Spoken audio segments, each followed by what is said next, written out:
Some of you who sew might have a type of love-hate relationships with button plackets.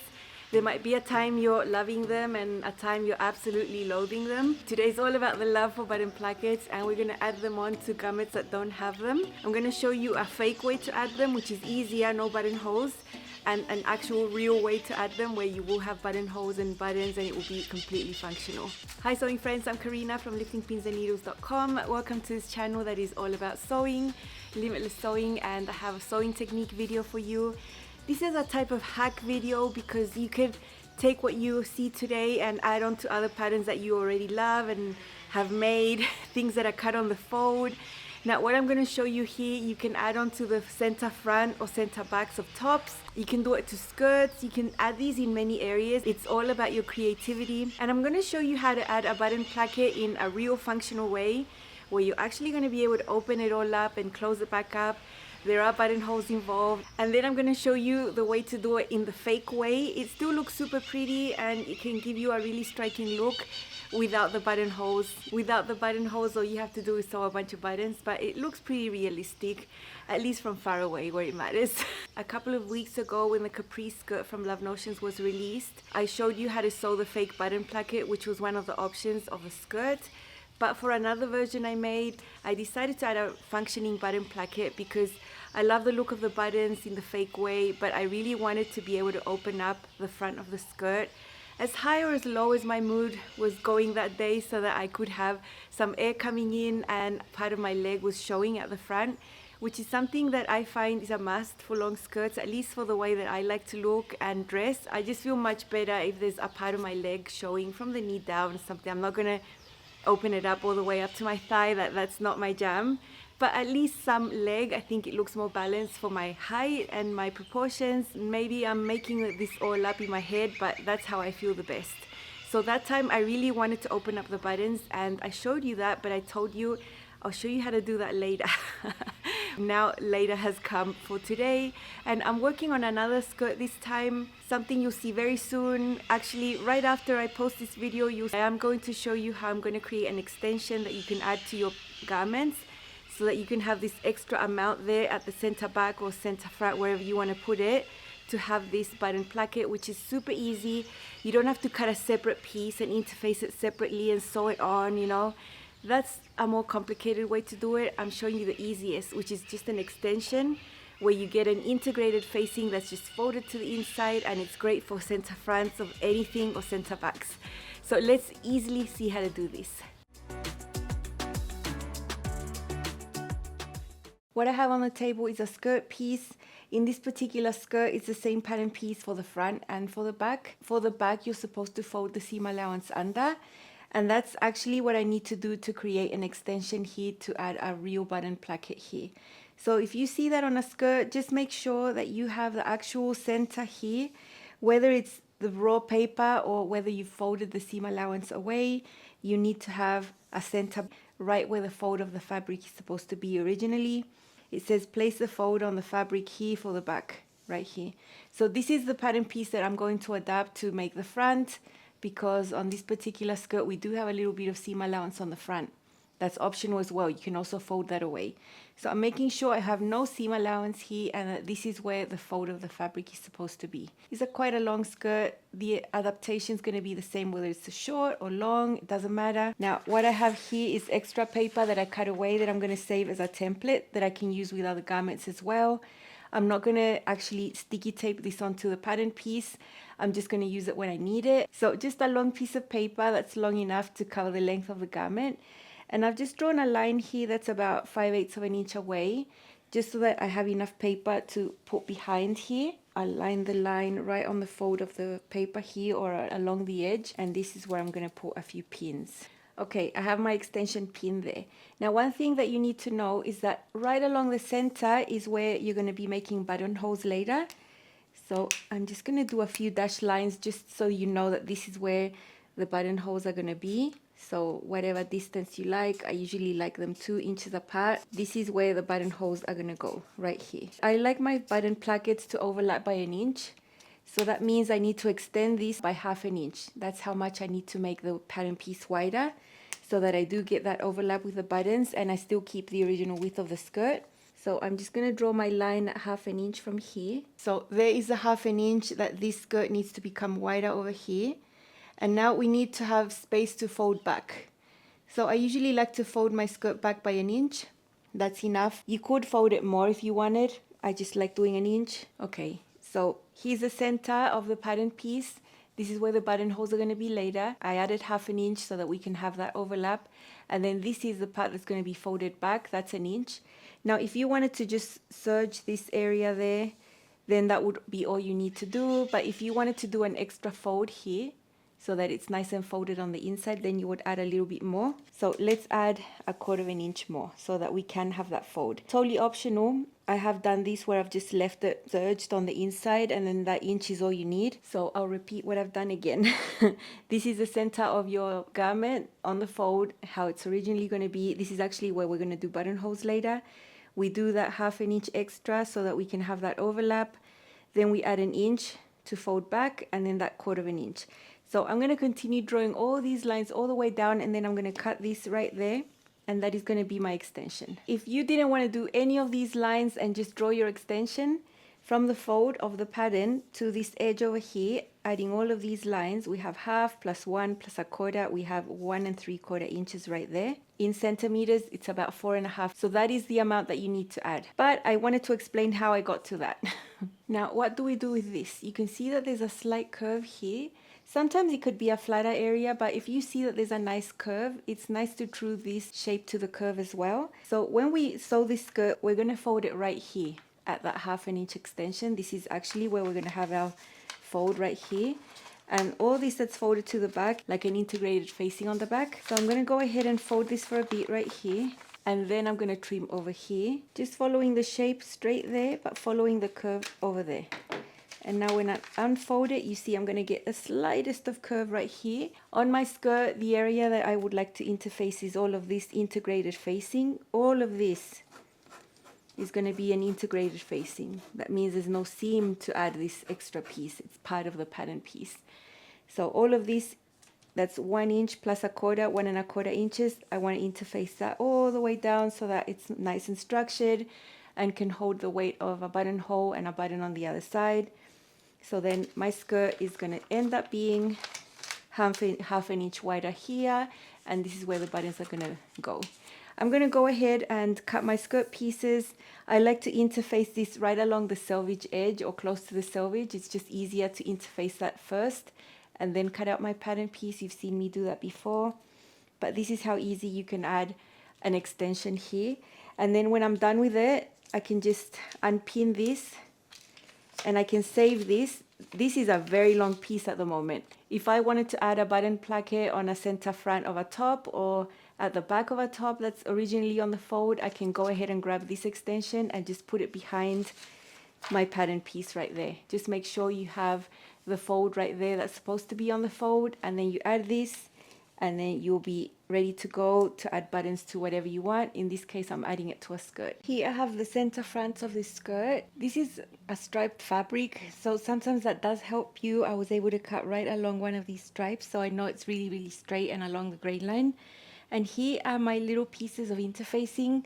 I was super careful to cut them out super straight and super accurately on my cutting mat with my rotary cutter. They are 1 1/4 inch wide, which is exactly how much I need to interface here. So now I'm just going to go ahead and fuse these on right along the edge, being careful. And then this edge of interfacing is actually going to help me fold in the integrated facing later. I don't need to mark it because the interfaced area is my guide. I'm just going to keep fusing this all the way down. And then at the back here, I have the other side. I have to do the same. Then I'm going to align them, and then I'm going to put my pattern piece and cut them out. It's a type of modified block fusing so that the center front doesn't pull and shrink and end up shorter than the other piece. That's why if this center front is going to shrink and become shorter, it does it. And then I put my pattern piece, and then I get an even center front. Here you can see my skirt piece. It's quite long and all the center front is already interfaced. This is how I'm going to cut out my piece. My center front is already interfaced. Now I'm going to just trim away the excess and cut out my piece.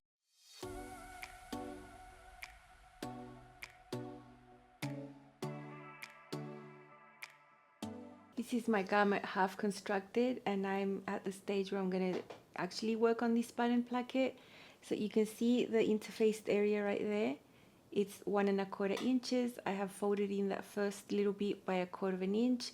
And then taking this interfaced area as a guide, I have done my second fold at 1 inch. So that's the width of my button placket right there. And that little fold in there just helps it stay super clean. Of course, I could have done without this fold. I could have serged the edge and it would have been acceptable too. But this is just taking it a notch further up. I think it looks really, really nice. So this is the area of the waist here. Going down to the bottom, I have the hem and I have already pressed my hem allowance up. So what I'm going to do to finish this is take this button placket and just fold it right here, right sides together. And I can see the memory crease. I'm going to sew right in there and then flip it to the other side. And that will give me a super neat finish at the bottom. I use this method to finish the bottom of blouses, blazers, jackets, skirts, all the things. So the seam allowance you use for this tiny area is always going to be your hem allowance, whatever you're using. There's a little seam. Now you can leave that there, but I usually cut most of this excess away, and I cut over here as well. And now I can flip, and the bottom is going to be super neat like that. The hem allowance is going to be behind this integrated facing. Now I'm going to go ahead and hand baste this down so it doesn't move anywhere, and I'm going to top stitch it. So I am going to have one stitch in this button placket. I'm going to try and do it with a grey thread right there in that area, so it actually won't be seen on the garment. Here is the integrated facing or placket, and I'm just going to top stitch it. This is the inside of the skirt. This is the outside. I'm going to sew right on the edge there with my grey thread, and it's going to pretty much blend into this fabric. No one's going to see it. This is the placket already top stitched. You can't even see it because the thread goes right in there. So that's all fixed. And remember, from this edge, I wanted to put my buttonholes 1/2 inch in. That's what was calculated in the paper when I did the modifications. So I'm going to measure that 1/2 inch. And it's right here. So basically, I'm going to be doing it on the edge of this white line right there. Up here, I'm going to have a waistband. That first buttonhole is going to be almost 1 inch down from the edge right there. And then from here down, I'm going to calculate 2.5 inches. This is a friction pen. These marks are going to come off later. And this is where I'm going to do all my buttonholes and then sew all the buttons on by hand. This part of the buttonholes can take a while. I'm going to do quite a few of them, but it's what's going to give the skirt the special look that I want it to have. So it's my choice to do it, and I think it's totally worth the time it's going to take extra.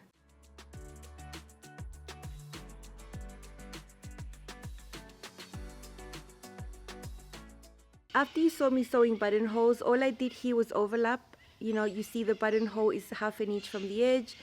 So my button is 1/2 inch from the edge, you know, underneath. And then I overlap them, and that closed the top. After doing that, I sewed on the waistband. And that's how I still get a pull-up skirt.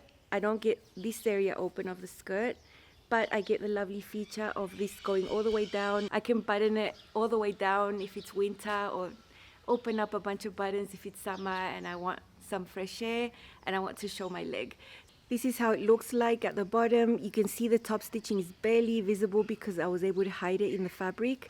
And then on the inside, we have that really neat fold there. Super appropriate for linen. I probably wouldn't want to do this extra fold on a really lightweight fabric, but for this one, it's perfect. So that's super easy. You can add this to other garments. I already have a plan to add this to a simple woven top that I make all the time, to add it at the front. Just remember, at the top you might have a curve on a neckline. Fold the excess back as if you would sew it. Cut following the shape, and then you'll get that trued type of curve on the top that's going to make sense when you sew the garment. Now, when I sewed my capri skirt, it's a little bit different because the capri skirt also has a version on the fold and a version with a fake button placket. So let me just show you how I can use this extension on the capri skirt as well. And it's very similar to what I did when I actually did it. This is the capri skirt from Love Notions. And in this one, you have a fake placket on the front, which I did with one of my skirts, but then with another one, I wanted to do a real placket. So if you wanted to do the fake placket, you cut along this outer line here on the fold, and then you get this excess, like a pleat that you turn into a fake placket.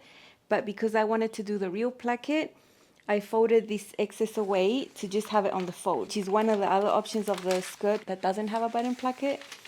So it says here, place on fold, So this is what I would use as a base. I already have some dashes here for buttonhole marks that I know that they were going to be there. Now this is where I get my placket extension and just place it behind here.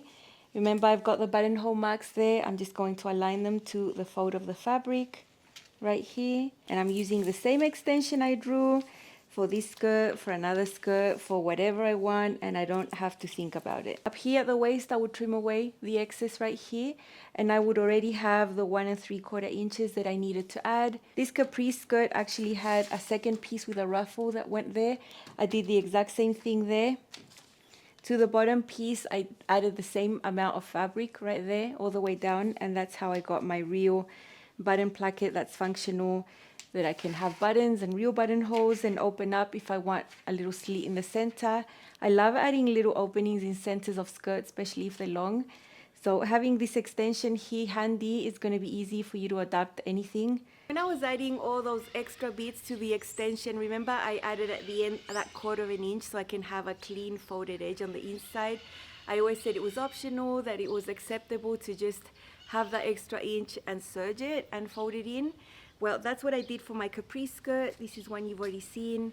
This one is also closed on the top, so it's not functional here where you fold back for the casing of the elastic. But from here down, you can open it up all the way down. Usually for rayon, I don't like having that extra fold there. It can get bulky and can affect the flow of the fabric. So one simple fold that's interfaced and serged and top stitched is perfectly fine for me. That's how it finishes at the end. Usually for a lighter fabric like this, I wouldn't want that extra little fold on the inside, but I would want that on the linen version, which you saw me do. So remember, think about your fabric, think about what you're doing, and you might want to make tiny changes depending on the fabric that you're using. Now, what about a pattern that you want to add a fake button placket to? You just have a plain pattern piece that you would put on the fold. If you want to add a fake button placket to it, it's so easy. Whatever width you want that fake button placket to look like on the outside, if you want it to look like it's 1 inch, then you would add 1 inch to the center of that pattern piece and then cut it on the fold, and you'd make a type of pleat. If you want it a little wider, then cut it a little wider, maybe 1 inch and 3/8 if you want something thicker looking. So let's easily see how to do this. I'm pulling back some footage of when I did this hack to a harmony blouse from Love Notions. I think it was last year, and I added this on. This is the fabric folded, and the fabric is right sides up. The detail I'm going to do in the center front needs the fabric to be right sides up. And along the fold, I've just basted it to keep it together. From this fold, I want to measure 3/4 inch, 2 centimeters, and that is the distance I'm going to place my pattern piece. I'm going to have an excess here all the way from here down to the hem at the center front of 3/4 inch. This is how I'm going to place my pattern piece. I'm just going to cut this like that and then just follow along and cut the rest of the blouse. And I have the fold there already held on by basting stitches. And all I'm going to do to make this fake center placket is sew at 3/4 inch from the fold, from here all the way down, and then I'll show you what comes next. But it's so easy.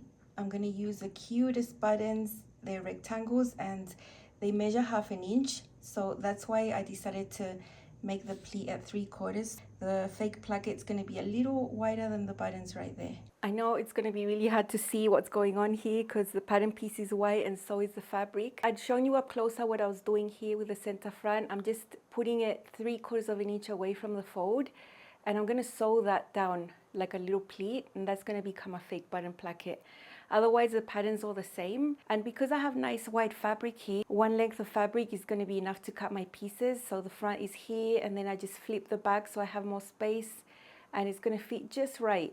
Under a yard. I'm not going to use my fabric to make bias tape because I have enough to make a cami. I'm just going to use satin bias tape for the binding, and it should be pretty simple. I like patterns that have a center back seam because I can align that along the selvage edge parallel there. So it ends up saving more fabric. It's just easier to place, and also that center back seam has all the shaping that's going to give you a really nice fit. Even though this is a swing style and there's going to be plenty of ease, the shaping on the bust and the shaping on the back makes all the difference, so it doesn't look really, really boxy. The pink hand basting is just keeping that fold in place without it going anywhere. But to sew this at 3/4, I'm just basting that on the metal plate underneath. So it's pretty easy to keep a really straight seam there. I'm sewing on the right side of the fabric.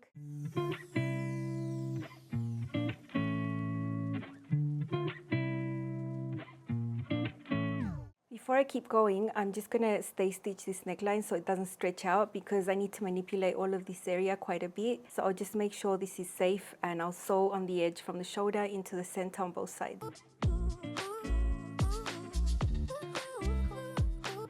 So what comes next is super easy. All you have to do is keep that seam there in the middle and then center the volume of this pleat. Distribute half to one side, half to the other, really neatly like that. And then once I've got it pressed and neat, I'm going to edge stitch on this side, and I'm going to leave this side loose so it looks more realistic like a button placket.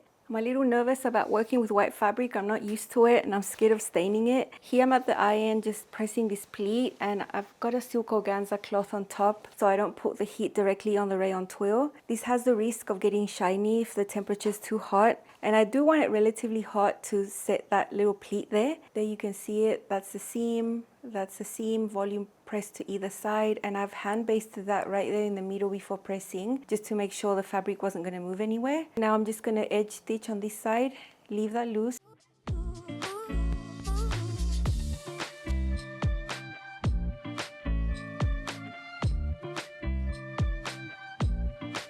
I love how this looks. It's so delicate, it's so pretty. I'm going to be sewing the buttons on horizontally like that, just centered over there. And this is 1/2 inch. That's why I made my fake placket 3/4 of an inch. It just depends on your button. Just look at the size of your button and make your placket a little bigger. White is very hard to show, but here you can see my fake button placket. It's just a little pleat right there. I actually top stitched it on only one edge and left the other edge open so that it looks more realistic. And then I sewed the buttons right there. Very nice. You saw that I did true for this round shape on the top, and then I continue with my binding as per usual, and then just sew the buttons. And from far away it does look like a real placket, but without the fuss. This is another example of an Allegro skirt I did in 2020 in denim. This time I wanted my placket to look a little wider, so the width here is 3.5 centimeters or 1 3/8. So that is the amount extra I left to create this opened pleat. Pressed it and top stitched it and sewed on the buttons. So denim, it's a skirt. I wanted a wider feature, and that's why I made this wider. So you can do whatever width you want. I hope this was helpful for you. Go forth and put button plackets on whatever you want. You know how to do it now. Create your template, have it pinned on a board. I actually have a board in my sewing room with a bunch of little templates that I've made myself, and I just grab them and reuse them. So practical. I gave you all the measurements, super easy to follow, and you can add on something different to a pattern you have that you've already loved and sewn and fits. Make something different and make this pattern go further. It's so fun to add your own little twist to things. And a button placket is never going to be wrong. It's never going to be ugly. It's always going to be something nice that you can add on to your sew. That's all from me. Make sure you subscribe to this channel to see helpful sewing content. Keep your eyes open for another episode coming in a few hours. Excited to share that one as well. That's all from me. Happy sewing, and I hope you enjoy your button placket projects. Bye.